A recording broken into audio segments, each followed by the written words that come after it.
Buenos días para todos. Este trabajo se titula Conservación de muros del Monumento Histórico Nacional Calera de las Huérfanas en Colonia, Uruguay. Los autores son Guillermo Subeldía, Leticia Olivera, Diego Novelo, Yanela Mucio y Carola Romay.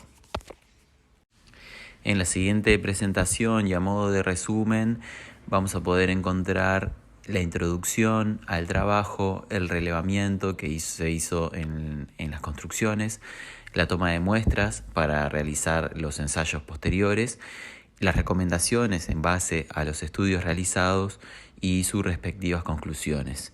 Esta presentación es a modo de resumen del artículo ya presentado en el Congreso. La estancia Calera de las Huérfanas es monumento histórico nacional desde 1976. Fue uno de los más importantes enclaves jesuitas en el territorio uruguayo. En sus tierras, con cerca de 140.000 hectáreas de extensión, se desarrolló fuertemente la producción ganadera y hortícola, aunque se la conoce también por la producción de cal y otros materiales de construcción.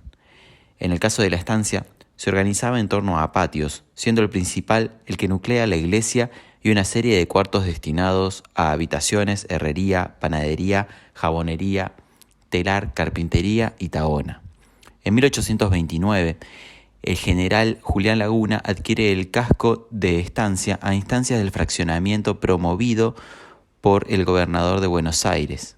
Laguna construye sobre uno de los vértices del patio principal su casa propia, muy probablemente aprovechando los materiales disponibles provenientes de las construcciones jesuitas anteriores, cuyo estado de conservación se encontraba altamente comprometido.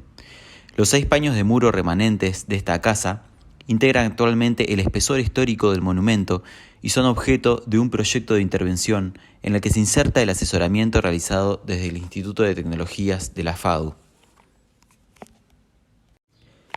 Las actividades realizadas in situ comprendieron el relevamiento de la configuración constructiva y del estado de conservación de los muros, así como los efectos de proceder a la toma de muestras. El relevamiento constructivo implicó el registro de características generales de los diferentes paños vinculados con la geometría general, aparejo, condiciones del arranque inferior relativas al suelo y a posibles dispositivos de fundación, y eventuales condiciones de vinculación o traba entre otros paños. Complementariamente, abordó características de los materiales constitutivos, tales como dimensiones de los ladrillos cerámicos, largo, ancho y altura, espesor de las juntas de morteros y materiales constitutivos, capas, materiales constitutivos y espesor de revoques. El relevamiento del estado de conservación consideró la presencia de lesiones de los materiales relacionados con erosión, desprendimiento o faltantes, roturas, colonización biológica, colonización animal, vandalismo, fisuras y grietas. Al mismo tiempo, incluyó lesiones generales de los muros vinculados a movimientos y deformaciones, fisuras y grietas y elementos adosados, como vemos en el ejemplo de estas 2 láminas expuestas en la diapositiva, una vinculada a los aspectos constructivos y otros a los aspectos de lesiones. Como ya se mencionó, una de las actividades in situ era la toma de muestras. Para la toma de muestras se siguió el criterio de mínima intervención y máxima representatividad, aplicando herramientas manuales. La designación, tipo y procedencia de las muestras extraídas se vieron representadas en la tabla expresada en la diapositiva. Las propiedades analizadas fueron estudiadas mediante ensayos normalizados. Por ejemplo, el color, la absorción de agua por succión capilar, la absorción, la densidad, la porosidad, la resistencia a la compresión, la granulometría de la arena, la composición mineralógica, la determinación del residuo insoluble en ácido clorhídrico y el contenido de óxido de sílice, determinación de óxido de calcio, la determinación de pérdida por calcinación y la clasificación de suelos. De los ensayos explicados anteriormente, algunos se realizaron para mampuestos, otros para morteros y otros para revoques. En el caso de los mampuestos, se realizaron ensayos de absorción por capilaridad, porosidad, densidad, permeabilidad y resistencia a la compresión, como se muestra en la tabla. Luego, para el caso de los revoques, se realizaron ensayos de granulometría y ensayos químicos de residuo insoluble, óxido de sílice, óxido de calcio y pérdida por calcinación. En cuanto al revoque, a partir de los resultados por difracción de rayos X, se pudo establecer que la muestra se compone de dióxido de sílice y calcita. La granulometría de la arena y su distribución aproximada por tamaño de las partículas según su diámetro y los porcentajes de su composición están indicados en la tabla inferior de la diapositiva.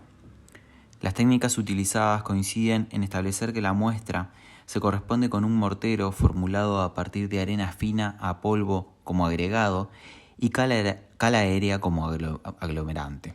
La relación en peso entre aglomerante y agregado es de 1 a 7. En cuanto a los morteros, la fracción de suelo del mortero de junta de tierra puede ser clasificado según la clasificación internacional como arcilla de baja plasticidad en virtud de los resultados de límite líquido e índice de plasticidad. Su composición general responde a los porcentajes en peso de arcilla y arena de dos muestras de mortero de junta identificados como mortero muro C y mortero muro E, indicados en la tabla superior de la diapositiva. El 27% de las partículas de arena tienen diámetros entre 0,3 y 0,6 milímetros y el restante entre 0,075 y 0,15 milímetros. Las técnicas utilizadas coinciden en establecer que las muestras se corresponden con un mortero formulado a partir de arcilla de baja plasticidad con arena en proporción arena-arcilla 0,58 en peso. Luego de conocer la composición de los morteros, se confeccionaron probetas incluyendo consolidante en el agua de amasado en proporción variable entre un 20 y un 25%, como se ve en las muestras de la figura inferior. Y adicionalmente se aplicó un producto hidrofugante de última generación. Las probetas fueron analizadas bajo ensayos de succión capilar a los efectos de observar su comportamiento. En base a los estudios previos se establecieron recomendaciones tomando en cuenta los criterios internacionales, especialmente los expresados en los principios para conservación y restauración del patrimonio construido y los principios para el análisis, conservación y restauración de las estructuras del patrimonio arquitectónico. Ello significó poner de relieve el valor testimonial de los materiales que conforman los muros, la importancia de preservar el valor testimonial de los materiales que conforman los muros, la necesidad de alcanzar la máxima compatibilidad entre los materiales existentes y los que se incorporan y la mayor reversibilidad posible. Esto significó no emplear materiales en base de cemento Portland por los efectos perjudiciales documentados en la bibliografía internacional. Se consideró además el proyecto de estructura que determinó la reducción de la altura de los muros para alcanzar la seguridad estructural. Para la ejecución de las tareas particulares de conservación, se propusieron las siguientes recomendaciones. Por ejemplo, para la limpieza y eliminación de colonización biológica. En términos generales, se recomendó iniciar la limpieza con métodos manuales en seco de bajo impacto para pasar gradualmente a métodos de mayor impacto por vía húmeda con agua o agua con adición de detergentes no iónicos.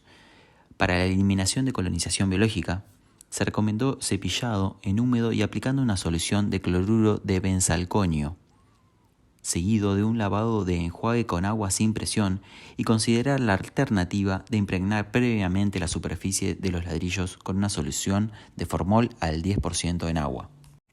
Para la reconstrucción de huecos, se recomendó reconstruir los huecos que implican discontinuidad material empleando mampuestos enteros o cortados, obtenidos de la etapa de desmonte.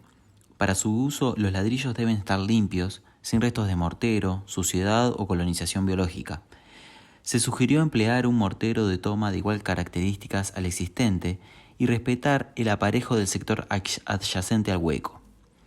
En la parte de rejuntado, el mortero para la realización del rejuntado debe permitir la difusión del vapor de agua, impedir el ingreso de agua en estado líquido, admitir nuevos tratamientos y no presentar diferencias de color apreciables a simple vista respecto del mortero de junta original. A tales efectos, se recomendó aplicar un mortero en base a tierra de iguales características al original, de consistencia adecuada para su incorporación con herramientas manuales. De acuerdo a pruebas realizadas, la consistencia óptima puede ser alcanzada con una relación agua-tierra en peso entre 0,20 y 0,25. La incorporación adicional de consolidante ensayado sobre probetas demostró que de seleccionarse el producto apropiado se puede reducir favorablemente la succión capilar. Las tareas de rejuntado implican evitar la formación de huecos internos, por lo que se sugirió aplicar presión con una herramienta manual y conformar un perfil de junta rehundida. Para el completamiento y sellado de grietas y fisuras se recomendó la aplicación de grouts elaborados en base a tierra que eventualmente pueden incorporar consolidante en el agua de amasado. De acuerdo a determinaciones realizadas, una relación de agua-tierra 0,45 confiere una consistencia fluida aceptable. En su aplicación se recomendaron métodos por gravedad o por inyección a presión dependiendo de las condiciones de cada sector de muro. Para el remate superior, a los efectos de evitar el impacto directo de los agentes climáticos sobre el coronamiento de los muros, principalmente del agua de lluvia, se recomendó diseñar y construir un remate superior que contribuya a su conservación. Esta medida protege del ingreso de agua, la erosión y la disgregación de los morteros y ladrillos. Se aconsejó la conformación de un único plano con pendiente mínima de 15%, fabricado en materiales compatibles con los preexistentes en cuanto a su comportamiento físico, químico y mecánico. Para la protección superficial se recomendó disponer de una solución de protección superficial de los paramentos y el remate superior en base a productos o materiales que permitan la difusión del vapor de agua y pidan el ingreso de agua en estado líquido, posean la capacidad de admitir nuevos tratamientos y no produzcan alteraciones de color apreciables a simple vista de los mampuestos y morteros de junta. En virtud de que no existe aún la definición sobre la recuperación de las capas de revoque, se recomendó que en caso de elegir esta opción se mantengan las características resultantes de la caracterización realizada. Para finalizar, en base a las consideraciones de valor que señalan a estos muros como testimonios de un monumento histórico relevante del sitio y partiendo de la necesidad de dotarlos de condiciones de seguridad estructural para su conservación, el asesoramiento ejecutado permitió desarrollar alternativas para respetar su dimensión material. En tal sentido, fue de gran importancia la caracterización química, física y mecánica en laboratorio de ladrillos cerámicos, mortero de junta y mortero de revoque, así como el estudio del estado de conservación, ya que estas actividades permitieron determinar las alternativas de máxima compatibilidad con materiales preexistentes y las estrategias viables para reconstruir su lógica constructiva. Muchas gracias.